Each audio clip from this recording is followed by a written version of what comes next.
Sinungaling! Sinungaling! Napaisip ka bigla sa sinabi ko, no? Alam ko parang may anghel na sumanib sa'yo at nagpaalala kung anong meron sa pagsisinungaling at sa isang sinungaling.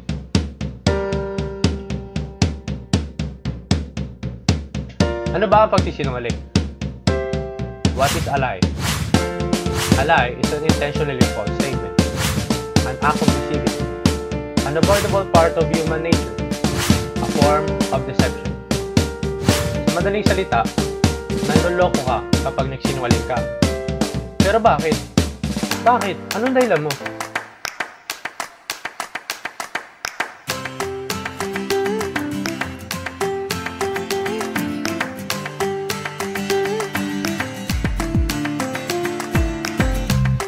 Bakit niya nagsisinungaling? Kasi nga, natatakot ako baka magalit sa akin tao. Ay, paano kung hindi naman magalit sa yung tao? Kasi sinungaling.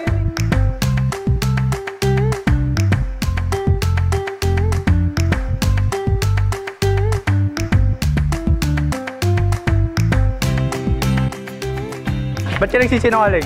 Eh kasi parang hindi ako sinungaling dito, papahamak ako. Paano kung hindi ka mapahamak? Di masaya. Ay, ba't ka ba nagsinungaling? Eh kasi minsan napipressure ka ng sitwasyon.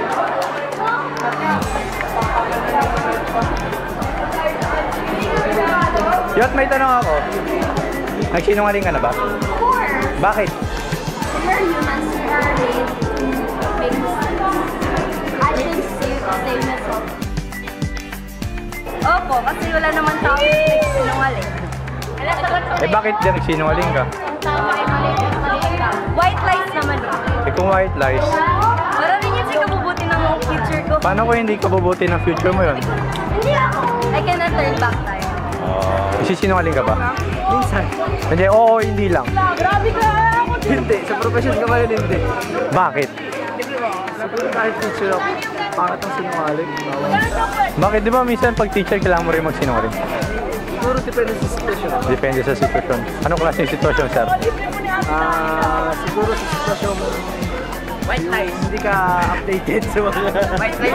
White lies. Eh, kaso lang yung white lies na bubulgar nga yun eh. Kulit ni Kuya Jojo eh. Hindi, ano? Paano eh? Paano mo sinungaling? Kasi pag sinungaling ako, papawisan ako. Yun lang, halata. Halata ako. Pero pag hindi naman ako sinungaling, buhay ba? Sa pananaw ng mga eksperto, ang pagsisinungaling ay para sa akin, yung salitang transparency, kahit titignan pa siya sa dictionary, ibig sabihin ito yung kilos na wala kang itinatago, wala kang kinukubi, wala kang dililihim. So, ang mga kinikilos mo dapat ay malinis at hayag sa publiko at sa ibang mga tao sa paligid. Yun ang naayon sa batas moral na ang tao dapat ay hindi nagsisinungaling. Pero may mga pagkakataon na maaaring ang tao ay magsinungaling din. Dito excuse doon sa batas ng Diyos na ang kasinungalingan ay talagang pagkakasala. So babanggitin ko lang yung posibleng dahilan ng isang tao ay makapagsinungaling. Una, ignorance. Yung kawalan ng sapat na kaalaman. Kaya siya nakapagsinungaling kasi hindi nababatay sa tamang knowledge o kaalaman yung kanyang nalalaman tungkol sa bagay. Dalawa, pwedeng labis na pagkahumaling. Kaya gagawa siya ng mga paraan para mapasa kanya yung isang bagay. Tatlo, pwedeng takot, pwedeng fear na isa doon sa mga mahal niya sa buhay ay pwedeng mapahamak. Kung sakasakaling hindi niya gagawin yung pagsisinungaling. At yung ika-apat, at pinakahuli, yun pong habit para sa'yo ay parang normal na lang nagawa. Wala na siyang dating sa'yo, parang yun na yung natural mo na kinikilos.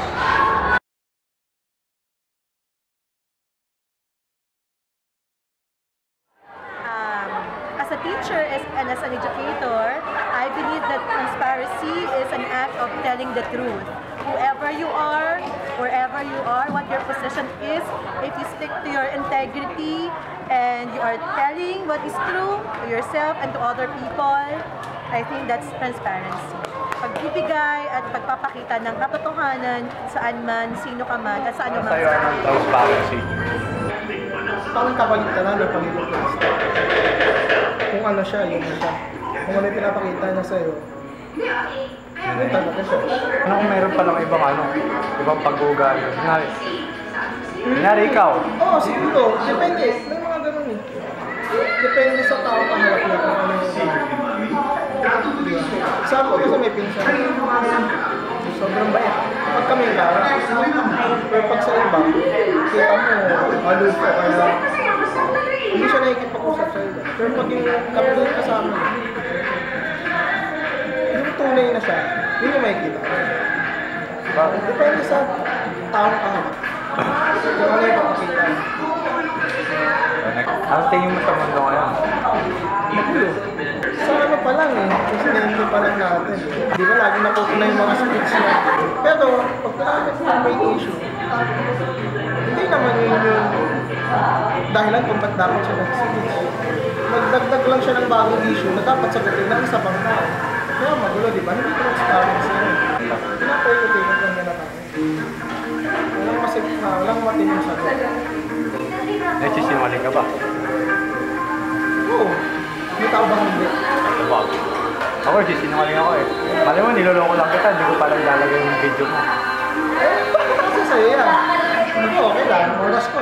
Infinity talaga. Eh bakit ka nagsisinungaling? Ako hindi mo nagsisinungaling na tip lang. Mas sinungaling ako yan. Mahilig ako white lies.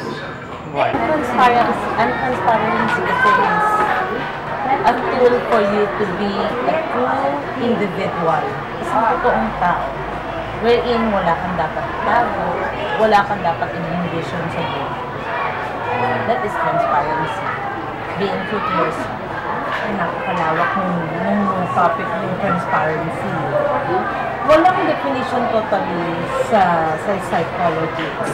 Take a long process for you to know kung ano yung totoong individual ang proseso para makilala natin.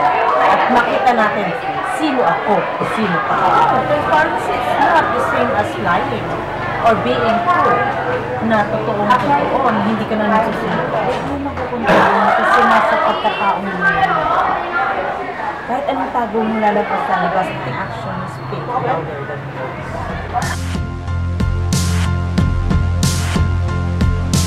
Ang pagsisinungaling ay pwede maging tama o mali. Ito ay lagi nakadepende sa dahilan kung bakit ito ay ginagawa. Kung sasamuhin mo, nagsinungaling ka dahil sa iyong kagustuhan para sa isang bagay. Kagustuhan para protektahan tayo sa ating mga kinakatakutan. Kinakatakutan upang di tayo masaktan o makasakit. Lahat ay may dahilan. May kanya-kanyang dahilan kung bakit natin ito ginagawa. Ang kasinungalingan ay lagi dumidepende sa kung ano ang rason sa likod nito. Ikaw, ano opinion mo sa pagsisinungaling?